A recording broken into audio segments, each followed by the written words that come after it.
A'udzubillahi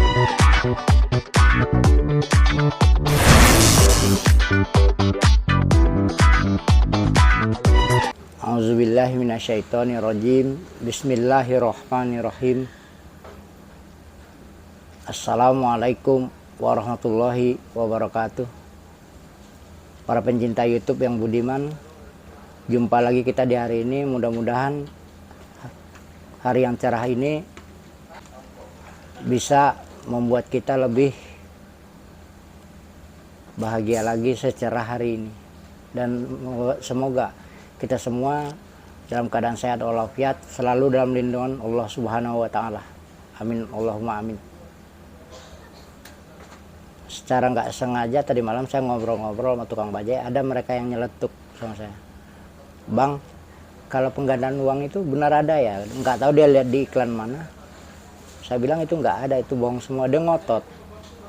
Cerita begini-begini, menurut temannya begini. Saya bilang, ya setiap orang kan nggak punya masa nggak bersih terus. Saya sendiri pernah istilahnya katakanlah bandel-bandel dikit.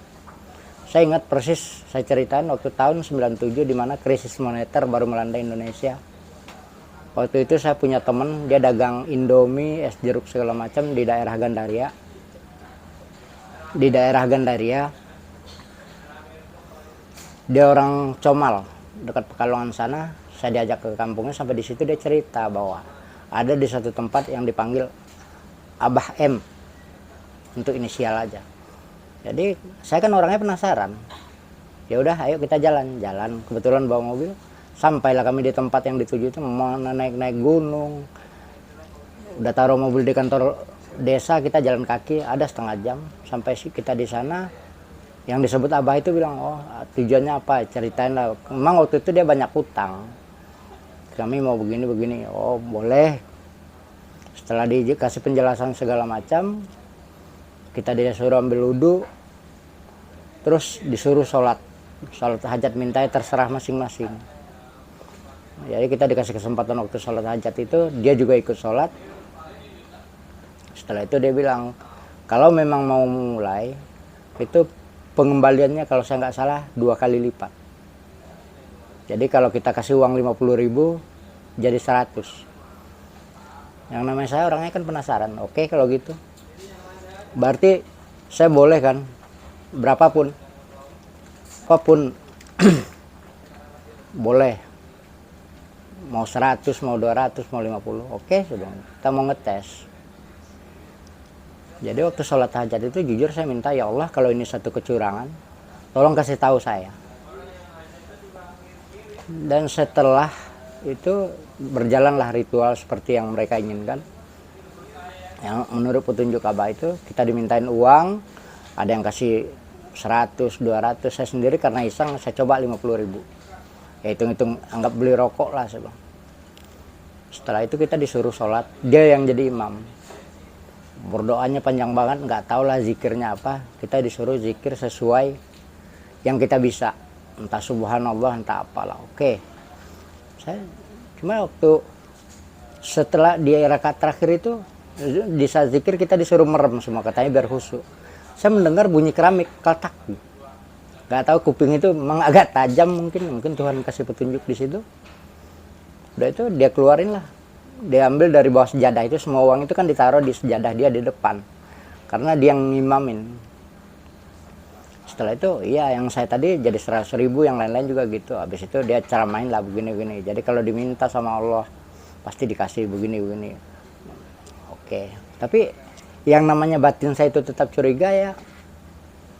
Saya cuma senyum-senyum. Dilalah Tuhan itu mau memberitahu. Pada saat ngobrol-ngobrol gitu, dia sakit perut. Dia mau kamar mandi. Kebetulan saya duduk persis, saya waktu sholat itu persis di belakang. Saya penasaran mencari suara apa tadi yang berbunyi, bunyi keramik tergeser itu. Jadi saya geser sejadahnya ini, saya lipat, saya cari-cari, rupanya ada keramik yang oglak. Ternyata di situ ada semacam udah dibikin kayak kotak di semen. Di situ ada uang 50.000-an, 20.000-an, 10.000-an, dan 100.000. Udah, saya udah tahu, saya tutup. Saya coba gini-gini, itu yang bunyi. Setelah itu ya kan kawan-kawan ini karena semua berhasil termasuk saya, uang saya dikasih 100.000, ini halal ya halal, berarti rezeki situ. Ya sudah, kita pulanglah dengan senang-senang lah kawan-kawan ini semua, kami ada 7 orang.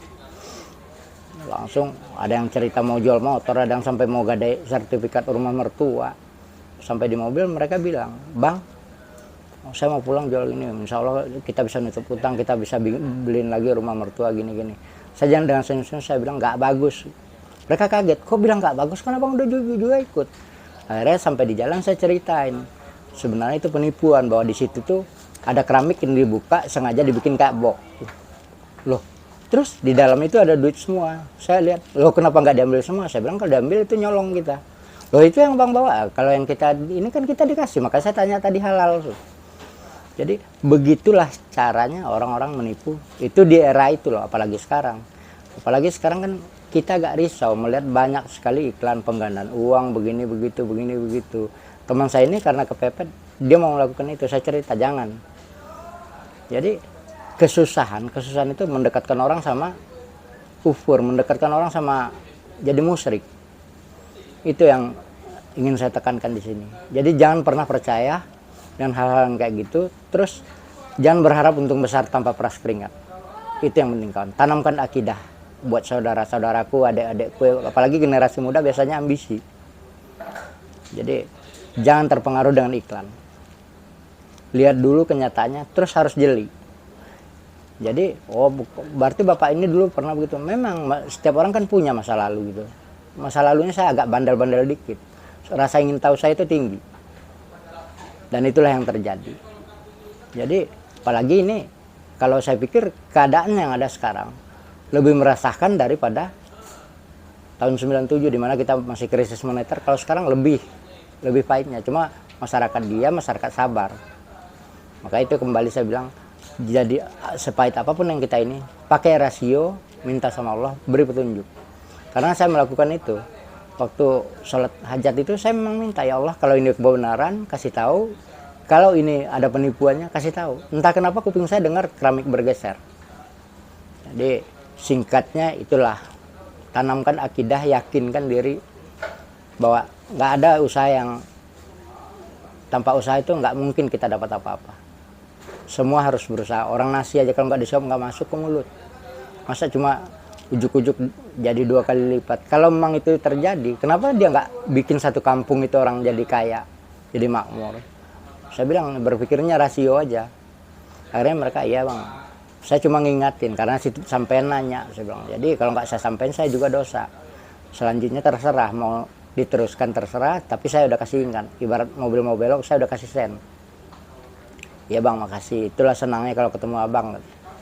Jadi hanya itu yang bisa saya ungkap di sore ini untuk pencerahan sedikit buat kawan-kawan semua, buat pencinta YouTube yang budiman. Sepahit apapun hidup ini, jangan pernah menyerah, jangan lelah berdoa. Yakinlah, pasti Allah kasih jalan. Intinya satu, jangan malas, itu aja. Jangan pernah malas, nggak dapat dari sini, dari mana, coba cari jalan. 1000 jalan menuju Roma. Asal berniat benar-benar minta sama Allah, pasti dibukain jalan. Jadi itulah yang dapat saya ungkapkan di sore ini. Lebih dan kurangnya saya ucapkan mohon maaf kalau seandainya ada kesalahan, baik disengaja maupun nggak sengaja. Kalau istilah orang Padang sana dibilang talantuang dek turun, tasinggung dek naiknya, saya minta maaf. Jadi itu bukan saya sengaja dan bukan juga maksudnya menjelekkan orang lain, hanya menyadarkan. Lakukanlah sesuatu itu dan yang halal-halal aja lah. Kita udah lurus-lurus saja kadang-kadang godaannya banyak. Apalagi kalau kita bengkok, kira-kira hasilnya bagaimana. Jadi itu saat ini cukup sekian. Wabillahi taufik wal hidayah. Wassalamualaikum warahmatullahi wabarakatuh.